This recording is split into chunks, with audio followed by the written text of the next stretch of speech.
Yo, it's the J. Roos Theory. Make sure you comment, share, subscribe, and all that stuff.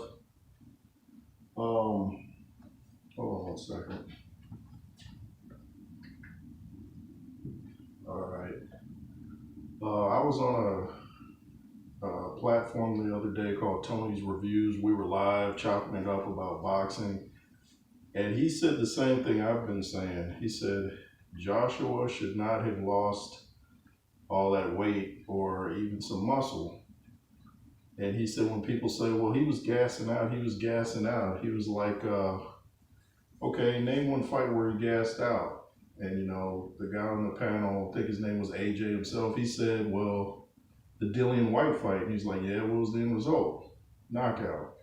So then I think the AJ guy said Klitschko. He said, what was the end result? Knockout. And you see, Joshua was winning fights being heavily muscled. When he lost all the weight and lost some muscle, he started losing. He's had, I think since he lost weight, he's like 4-2. Lost twice to Usyk, and twice to Usyk. So I think what happened is that AJ started listening to the public. He's like, yeah, maybe I'm too muscular and I was tired. If you go back and watch his fights like I was doing the other day, he had a high punch output when he was heavily muscled, even against Takam. The guy he could last. And people would say, well, muscle zaps your oxygen. If that's the case, why train? Boxers act like, well, I don't lift weights. And like I said on Tony's Reviews, me and him were in agreement, by the way. If muscle in boxing is bad, how come at every weigh-in boxers do this? Why? If muscle's bad, wouldn't that mean you're probably going to lose because you got muscle? So, I want to hear what you guys think. Was AJ better when he was bigger, muscular? Or was he better when he got smaller and lost some muscle? I think he lost some confidence when he lost his muscle. He's still big, but I'm saying when he lost that big, intimidating size, I think he became less aggressive. When you go in there, you feel like you're the bigger guy. You're going to bully the guy around, push him around. And that's what he was doing. He imposed his will. Now, not so much. You don't see him imposing his will. You see him thinking in there, moving around, trying to box. The best AJ I saw was against Dillian White, Klitschko, and Brazil. He just went in there and imposed his will. Like, I don't care what you hit me with. I'm getting you out of here.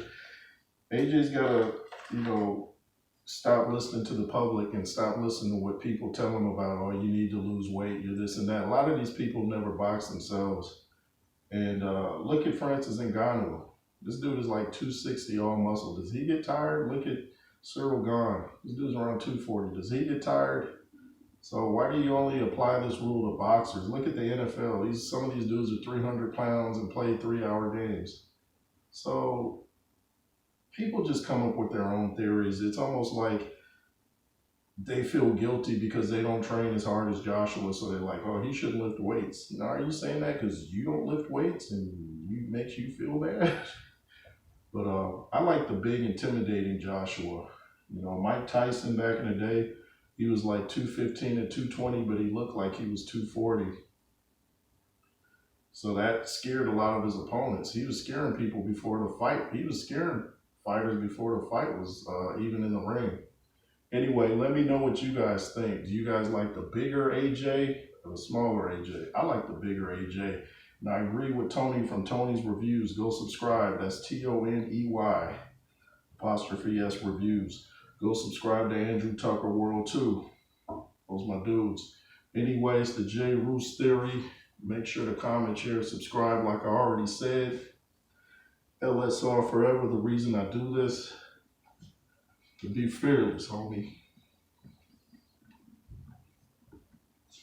Yay, yay.